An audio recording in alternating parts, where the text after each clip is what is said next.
Prefeituras do interior anunciam medidas mais duras para evitar a proliferação do coronavírus. Banhistas ignoram alerta para evitar aglomerações e lotam praias da capital fluminense, que registra primeiro paciente em estado grave com a doença. Enterrado em Teresópolis, corpo do ex-ministro da Secretaria-Geral da Presidência, Gustavo Bebiano, que morreu vítima de um infarto. No aniversário de Petrópolis, vítimas das chuvas assinam contratos das novas moradias, mas seguem sem saber quando de fato vão receber as chaves. E ainda, nos 177 anos da cidade imperial, uma matéria especial falando sobre as personalidades que fizeram história e hoje dão nomes às ruas do município. E a Fernandinha Maia com a rodada dos times cariocas no primeiro fim de semana, com restrições por causa do coronavírus. Segunda-feira, 16 de março, é notícia, é agora no seu SBT Cidade.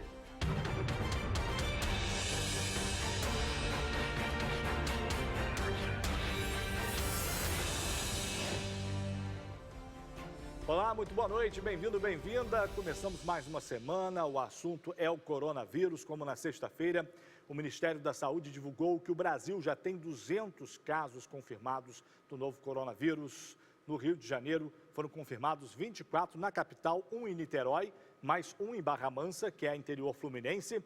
No final de semana, apesar do alerta para evitar multidões para conter o coronavírus, muita gente lotou as praias do Rio de Janeiro. Veja só.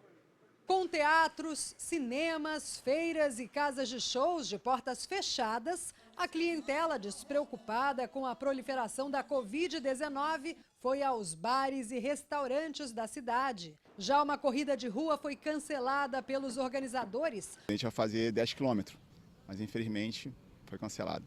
Mesmo em tempos de coronavírus, praias ficaram lotadas. No bondinho do Pão de Açúcar, turistas usaram álcool gel, mas não desistiram do passeio. Tem bastante pessoas de fora, mas uma movimentação tranquila. Este foi o primeiro fim de semana após o anúncio preocupante do governador Wilson Witzel. A realização de eventos e atividades serão suspensos, ainda que previamente autorizados, que envolvam aglomeração de pessoas, tais como eventos esportivos, shows, feiras, eventos científicos, comícios, passeatas, em local aberto ou em local fechado. Em um ponto turístico alternativo à Rocinha, os tradicionais jipes de agências de turismo deixaram de circular. Encontramos apenas um enquanto abastecia na Zona Norte, mas o motorista confirmou que não faria o passeio. O tour não foi interrompido por causa da violência, como já aconteceu outras vezes. Empresas que oferecem o serviço confirmam a suspensão dos passeios a pessoas de fora do Brasil por causa do coronavírus. Turistas de outros países que querem conhecer o interior das comunidades e ver paisagens de pontos privilegiados lá do alto estão, pelo menos por enquanto, barrados. Segundo moradores, a ordem partiu de traficantes. Bandidos teriam avisado as agências para não trazer estrangeiros. Enquanto isso, nos aeroportos da cidade, passageiros usavam máscaras. Voos da empresa American Airlines, que faz a rota Brasil-Estados Unidos, foram cancelados. Mas viagens da Europa, inclusive da Itália, um dos países mais afetados pelo coronavírus, continuam chegando ao Rio. E olha, a Prefeitura de Cabo Frio adotou medidas mais severas no decreto que foi publicado na semana passada. O objetivo é tentar conter a transmissão do novo coronavírus. Por 30 dias, atividades turísticas e voos estarão suspensas no município. Ônibus e vans de turismo estão proibidos de entrar e circular no município. A medida também foi adotada pela cidade vizinha, Arraial do Cabo.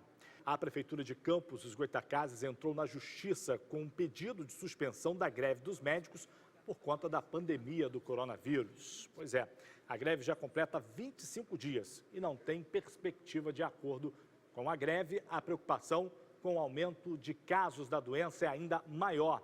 Olha, de acordo com a Prefeitura do município, metade do quadro de profissionais aderiu à greve na última semana. Os médicos alegam atraso no pagamento dos salários e falta de condições de trabalho.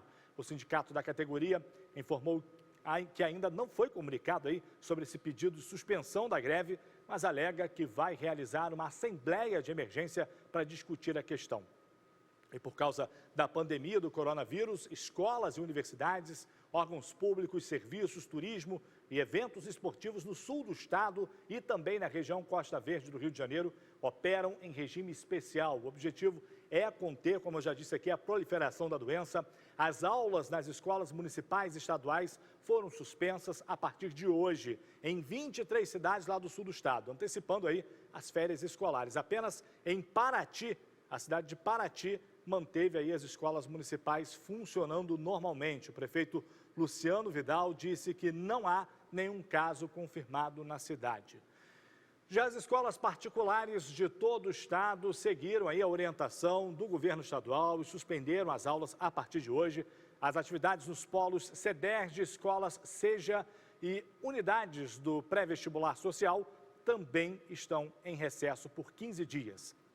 E atenção que na área da saúde, importante isso aqui, cirurgias eletivas, aquelas que não são consideradas urgentes, não estão acontecendo na maioria dos hospitais públicos já de todas as cidades do estado. Visitas a pacientes, fiquem atentos, também vão sofrer restrições. Agora, gente, eu não posso deixar de dar o meu comentário aqui, a minha opinião sobre tudo que está acontecendo. O brasileiro ele tem que aprender a seguir regras. O brasileiro tem que aprender a pensar no coletivo. Essa matéria que a gente exibiu de praia lotada, o Carioca não está nem aí, o Fluminense não está nem aí, porque não está tendo ainda a epidemia aqui no nosso país, isso é o pensamento mais errado que você possa ter. Você imagina esse SUS maravilhoso que a gente tem, se na Itália está morrendo gente, se na China, com toda aquela estrutura que em uma semana construiu um hospital, em 10 dias, um mega hospital, morreram muitas pessoas. Imagina esse SUS, onde não se tem mamógrafo para diagnosticar com antecedência o câncer de mama. Pensa bem, meu amigo, antes de você sair por aí espalhando fake news nas redes sociais, dizendo que isso não passa de uma bobeira, pense bem no país que você está. Intervalo, eu volto em instantes, daqui a pouco outras informações.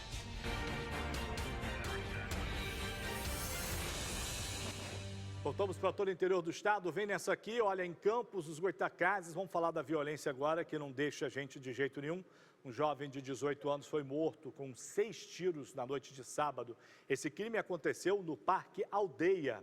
O Tian Marcos Ribeiro, ele foi assassinado por criminosos que fugiram em uma moto, de acordo com a Polícia Militar. E até o momento, ninguém foi detido. Não se sabe ainda as motivações desse crime. O corpo do ex-ministro da Secretaria-Geral da Presidência, o Gustavo Bebiano, ele foi enterrado neste final de semana em Teresópolis, na região serrana. Ele morreu na madrugada deste sábado aos 56 anos. Veja. No cemitério municipal de Teresópolis, na região serrana do Rio, parentes, amigos e políticos foram prestar as últimas homenagens a Gustavo Bebiano. O corpo do ex-ministro foi enterrado no final da tarde.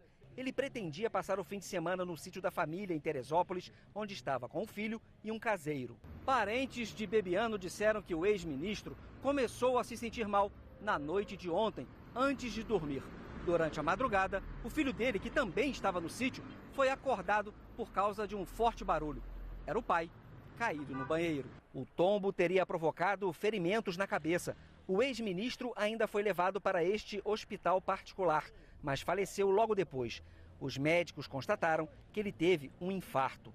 Advogado Gustavo Bebiano tinha 56 anos.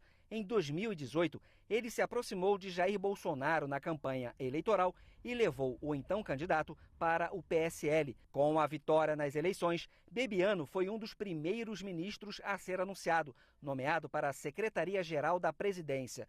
Mas também foi o primeiro a ser demitido. Ficou apenas 1 mês e meio no cargo.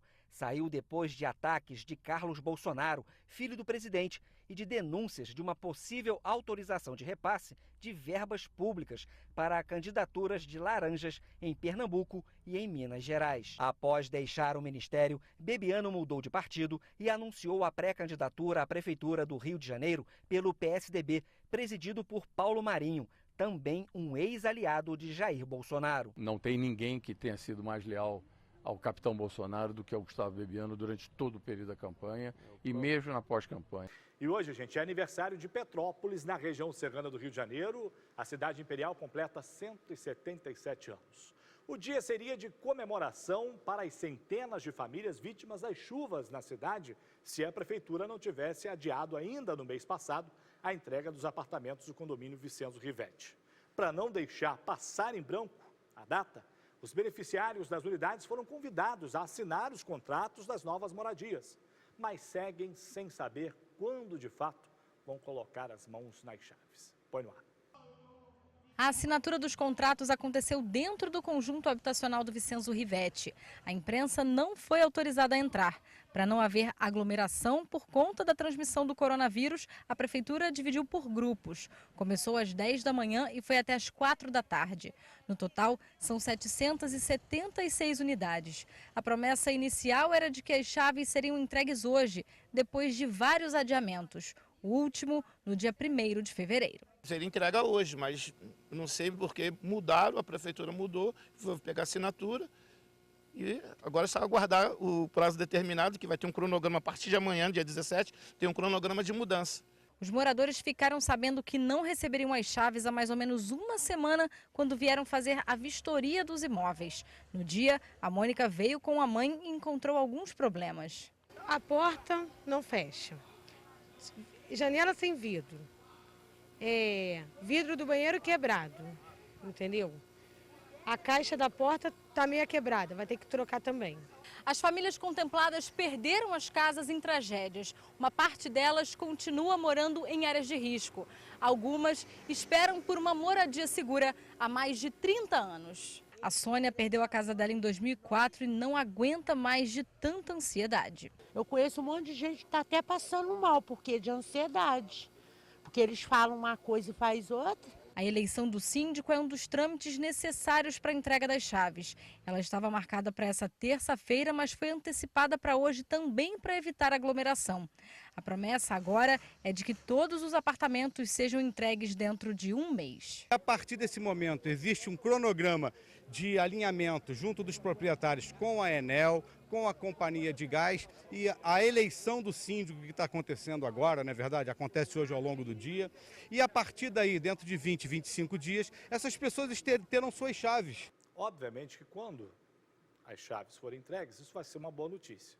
Mas o que a gente tem acompanhado no passar dos anos e desses últimos meses são apenas promessas, Bernardo Rossi. As pessoas precisam de casa para morar. Essa data já foi adiada, não é de hoje que isso vem sendo adiado, já foi tratado com essas famílias, pessoas entregaram casas, ficaram de mudança.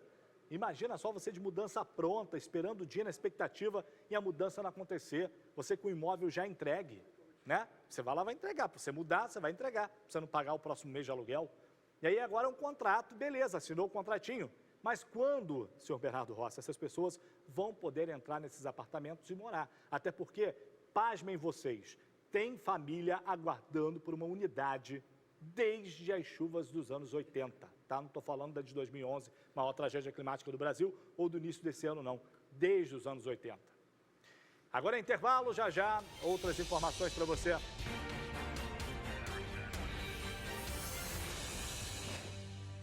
Voltamos no intervalo e hoje é o quê? Segundona, dia de vir aqui no telão chamar a Fernandinha Maia, direto do SBT Esporte Rio. Fernandinha, boa noite. Tivemos aí jogos no fim de semana e foi o primeiro fim de semana com as restrições no futebol por causa do coronavírus. Conta pra gente. É isso aí, Salu, boa noite. A rodada foi sem torcida, todos os jogos com portões fechados. E no sábado, o Flamengo jogou sem Gabigol, sem Felipe Luiz, Diego Alves também não estava, Thiago Maia. Todos eles vetados por desgaste muscular. Mas sabe quem que foi o maior desfalque no Mengão? A torcida. O Flamengo apresentou um futebol sonolento e a Portuguesa abriu o placar aos 12 minutos do segundo tempo com Michael Douglas, que contou com a ajuda de um desvio da bola no lateral do Flamengo, Rafinha. O Fla só foi empatar a partida aos 42 minutos com um chute de Vitinho, que Marcão mandou para o próprio gol. Aos 45, Arrascaeta, com uma jogada individual e um belo chute da entrada da área, virou o jogo. O Mengão no sufoco, num jogo abaixo do que vem apresentando, fez sua vitória e garantindo a invencibilidade do Jorge Jesus no Maracanã. No Newton Santos, o Honda fez sua estreia pelo Botafogo e marcou gol de pênalti, que foi sofrido pelo Navarro. O japonês bateu bem, meio esquisito aí a cara dele na hora da batida, mas o importante é a bola na rede, né? E correu pro abraço, mas O Bangu estragou a festa oriental no início do segundo tempo e empatou a partida com o Rainer. 1-1 placar. E o Fluminense, que encontrou o Vasco, fizeram um clássico melancólico nas arquibancadas vazias e no futebol apresentado. Um jogo feio demais, ô Salutiel. Nem o Vasco e nem o Fluminense jogaram bem. Mas o tricolor fez o dever de casa, colocou bola na rede. O Evanilson marcou o primeiro e o segundo, quem marcou foi o Fernando Pacheco. Olha, Salu, a CBF anunciou a suspensão de todos os torneios que organiza, englobando aí Copa do Brasil, Campeonatos Brasileiros Feminino A1 e A2, Brasileiro Sub-17 e Copa do Brasil Sub-20. Tá certo, né, Salutiel? Não tem que ter mais futebol. Com certeza, Fernandinha. Não tem por que colocar até os próprios jogadores em risco, né? Porque tem um convívio também dos jogadores dentro do vestiário, né? Se tiver um ali contaminado, provavelmente vai contaminar os outros, não é só uma questão de torcida em si. E aí eu também, se não tem futebol, segunda-feira eu vou sentir saudade de você, Exatamente. Vamos ter que esperar esse corona, que esse corona vai embora logo. Vai pra gente sim, colocar a bola em campo de novo. E Salu, a gente está falando muito de lavar a mão, não esqueça de lavar a pontinha dos dedos que a gente encosta nas coisas. É claro, não esquece, Bastante, Salutiel. pode deixar, vou seguir essa dica. Beijo. Valeu, Fernandinha, beijo, boa noite, até a próxima segunda se tiver futebol, não é isso? E vem com a gente nessa aqui. Como a gente já antecipou no bloco anterior, hoje a cidade de Petrópolis completa 177 anos e o município guarda lá muitas histórias do tempo do Império, além de colecionar outras ao longo dos anos. Talvez você, petropolitano, não tenha reparado, mas pelos nomes das ruas é possível fazer uma longa caminhada ao passado e se deparar com grandes personalidades que influenciaram diretamente na construção da história do município. Então, vem com a gente nessa reportagem agora que a Sabrina Borsato e o Robson Lucas prepararam para celebrar o aniversário da cidade imperial. Veja. Paulo Barbosa, Irmãos D'Angelo, Ívio Naliato, todos nomes de ruas de Petrópolis e de pessoas que fizeram história. Mas quem foram? Para descobrir, convidamos o professor e historiador Joaquim Eloy para um passeio pelo centro histórico. Começamos pela Rua Paulo Barbosa, muito conhecida por ser um ponto de comércio e desde sempre teve essa vocação. Antigamente, os sobrados eram as residências dos comerciantes. Hoje, praticamente tudo virou loja, consultório, mas enfim, quem foi Paulo Barbosa? Não, sou nascida e criada aqui, mas realmente não sei não. Não sei. Faz ideia? Não. Passa por aqui todo dia, mas não sabe. Nunca pesquisei também não. O Paulo Barbosa era um mordomo da Casa Imperial que servia ao Dom Pedro II e assessorava ele em todos os problemas do Estado. Essa rua chamava Rua do Mordomo, depois botaram o nome dele, Rua Paulo Barbosa. E ele morava aqui, por isso essa rua chama Paulo Barbosa. Nascido e criado em Petrópolis, Joaquim é especialista na cidade de Pedro. E o que não falta por aqui é história para contar. Na Praça dos Expedicionários, um monumento em homenagem aos 200 petropolitanos que lutaram na Segunda Guerra.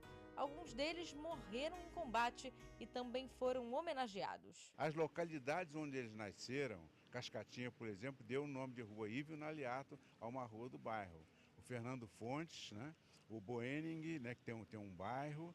Com a chegada da República em 1889, muitas ruas mudaram de nome. Uma delas foi a nossa principal, a Rua do Imperador, que passou a se chamar Avenida 15 de Novembro. Mais tarde, voltou a se chamar Rua do Imperador. Mas isso explica porque muita gente até hoje, quando vem ao centro da cidade, diz que vem para a Avenida. Uma expressão genuinamente petropolitana, muito usada, mas que ninguém sabe o porquê. Não sei. É cultural, né? Aí ficou pra avenida. Cresci com isso, a avenida, vim pra avenida. Mas não sabe por quê? Não sei o motivo. Criança, qualquer idade, não tem idade. Isso entrou no imaginário popular. Outra rua importante é a Irmãos D'Angelo. Antigamente ela não existia. Tudo era o jardim desta casa que pertencia ao médico e ex-prefeito Antônio de Paula Buarque.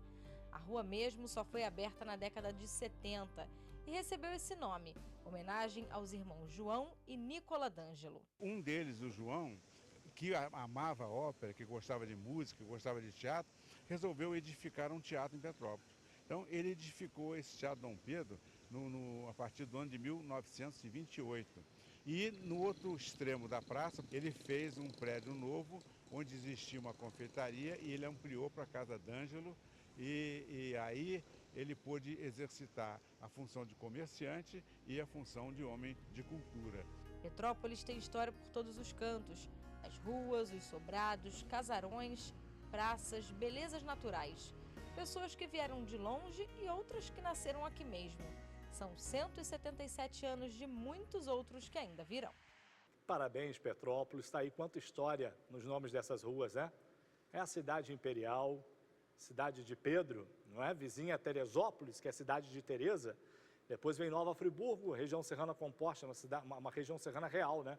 Nova Friburgo foi fundada por decreto real, a única do Brasil fundada por decreto real, e Petrópolis aí nos seus 177 anos. Os eventos, as comemorações foram suspensas por causa do coronavírus, mas a cidade é uma cidade belíssima. Você que não conhece Petrópolis, vale a pena visitar. Espera passar, né? Esse momento complicado que a gente está vivendo, e depois você vai ter uma ótima programação para conferir nessa cidade maravilhosa. Olha, o SBT Brasil já bate a porta, eu me despeço, deixo vocês então com outras notícias. Voltamos amanhã, terça-feira. Fique com Deus e até lá.